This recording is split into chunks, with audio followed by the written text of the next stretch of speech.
front of the new CNA building, the CNA being the central authority authorizing adoptions that was brought into existence by Guatemala's efforts to accede to the Hague Convention on Intercountry Adoption. Escobar had first spoken to the BBC in November 2007 when she and other mothers of kidnapped children, members of Sobrevivientes, survivors, had demonstrated with their empty baby strollers, saying that their children had been stolen and sold into adoptions, in a conscious echo of the Madres de Plaza de Mayo. Further, while the adoption of Esther Sulamita was reviewed by the new system, it was then approved, including through the use of 2 apparently falsified DNA tests.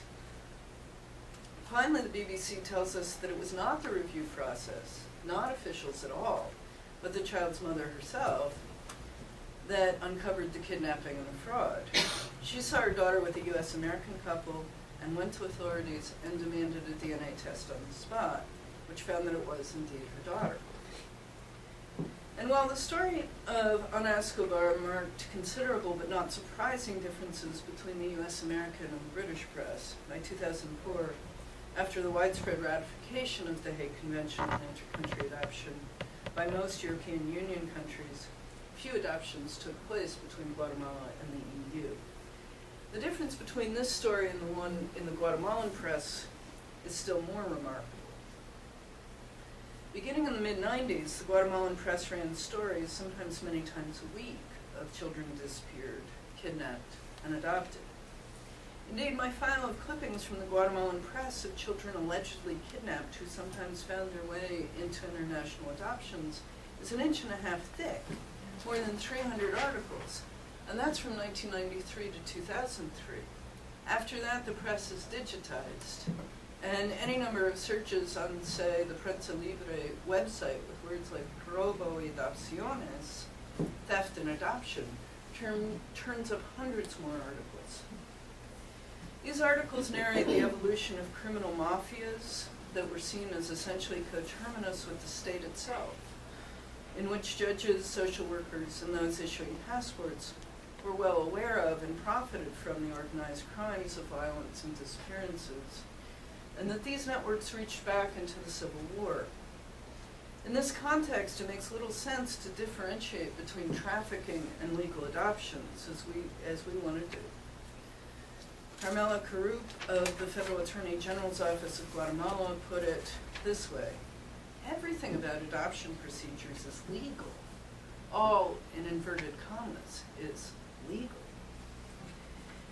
The intimate connection between government forces and organized crime helps explain something, or the perception of it at any rate, helps explain something that's often hard for those from outside Guatemala to understand: the mob violence against those accused of child stealing, and any number of other crimes. But it's the mob attacks on the midwives and the jaladoras, the arrangers, that make the international press. Maybe because they're typically women, or maybe because the violence is sometimes targeted foreigners. Communities believe they can't rely on the police or the state for justice or for protection against criminal violence toward their children, and so they take matters into their own hands. In Guatemala, these criminal mafias had the strong support of the evangelical Christian right, a strange alliance with roots in the armed internal conflict in the country. Christian anti-communism and the relationship between Ronald Reagan and Efraín Ríos Montt. The links between the U.S. Christian right and the Cold War leadership of Guatemala in the early 1980s were explicit and well known, giving rise to tremendous and well-founded cynicism when Ronald Reagan pronounced that Efraín Ríos Montt was getting a bum rap on his human rights record in Guatemala. Montt is an evangelical pastor in a denomination founded in California, the Church of the Word, and he was also the leader of the Guatemalan military junta in the early 1980s, which notoriously carried out a scorched earth policy in the indigenous highlands, one subsequently named as genocidal by the Truth Commission report. Guatemala's military and paramilitary groups, to a far greater extent than the better-known projects of Argentina and El Salvador, carried out a campaign to disappear children during the anti-communist civil war. Many of these children were then adopted, including sometimes overseas. The human rights group Todos por el Reencuentro has found more than 200 children that were disappeared during the war and then adopted. Over and over again, we find in the reports of Todos, particularly in indigenous communities, but also among Latinos, that the paramilitary groups, the PACs, and the military actually ran a highly effective adoption bureaucracy, if we want to call it that. Every one of the hundreds of children that they disappeared and then placed in a family was placed in a family, with only occasional recourse to ancillary institutions like orphanages, or for older boys, military barracks. Hundreds, maybe thousands of Guatemalan families, particularly but not exclusively indigenous, adopted children in the 1980s and 90s and raised them as their own. For better and for worse, they taught them a new language, fed them, clothed them, educated them, and dressed the girls in the traje, or Latino dress, appropriate to their communities. Indeed, the stories from the Civil War also suggest that there's something implausible about one of the main arguments made for transnational adoption. That Guatemala has no culture of adoption and lacks the capacity to build a bureaucratic state apparatus to place children within the country.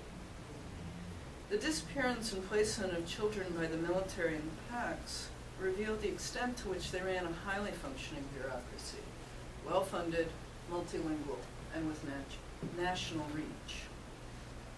Children the military disappeared in order to terrorize their families and communities did not get dumped in the streets of Guatemala City. Guatemala has a culture and a history of state-sponsored adoption. It just doesn't have a history of civilian state-sponsored adoption. Or rather, the state has relied on churches, NGOs, and the massive private for-profit network of notaries and facilitators that offer their services when U.S. adoption agencies came calling. It's not the case that Guatemalans won't adopt. It's that the military stopped running its program. The civilian government has resisted creating anything resembling a welfare state-style system of child placement, and private adoption entities find that it is not nearly so profitable to arrange adoptions within Guatemala as outside of it. In the decades after the peace accords in 1997, Guatemala had the largest international adoption program per capita of any place in the world, peaking in 2007 when 1 in every 100 babies born in Guatemala was raised as an adopted U.S. American, an unprecedented transfer of children without parents from one place to another.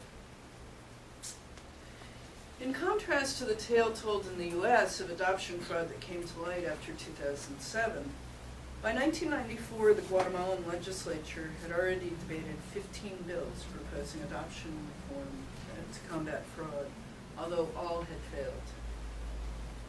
But the effort built renewed energy after the 1996 elections in Guatemala, which brought the historical adversaries of the Civil War into the legislature together. Adoption reform was one of the main arenas in which they squared off. One of the chief proponents of transnational adoption was none other than Efraín Reyes Montt. One of the major figures proposing adoption reform was Nineth Montenegro, best known as a human rights activist and one of the founders of the group for mutual support, GAM for its initials in Spanish. Family members of those disappeared or otherwise victimized by state violence. After the disappearance of her husband in 1984, Montenegro had sat in at government buildings and demanded accountability from the police and the military for the disappearances, somehow surviving even as other members of GAM were being targeted as subversives and murdered themselves. One of the first issues the newly elected 1996 Congress struggled over was the enactment of the Convention on the Rights of the Child. Evangelical groups opposed it, articulating a Guatemalan family values position that was much like the Christian right position in the United States. The family was the foundation of the church and of society, and women and children needed to be protected from the corrupting influence of the state and other secular institutions. Although the U.S. Christian right focused obsessively on legal abortion, which was not an issue in Guatemala where it was illegal, The Christian right in the U.S. had also elaborated positions on adoption in the